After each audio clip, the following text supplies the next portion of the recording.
So I have a 2 and a 4-year-old, and they've been really into like having their own little house, but I didn't want a house that was too big because then it won't fit in my house. So that's why I really wanted this Bluey. And also they're obsessed with Bluey.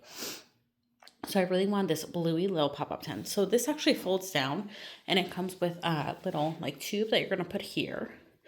So this is a perfect size for my little 2-year-old and 4-year-old. This has a little door that velcros down and just beautiful animations. And I also love too that it's not rough or anything, that you still can breathe through it.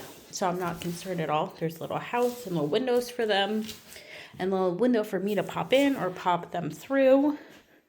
But as you can see, compared to my door, that this is honestly the perfect size to kind of put in a corner and not really worry about it taking up too much space. So if you have little ones that are obsessed with Bluey, this is it.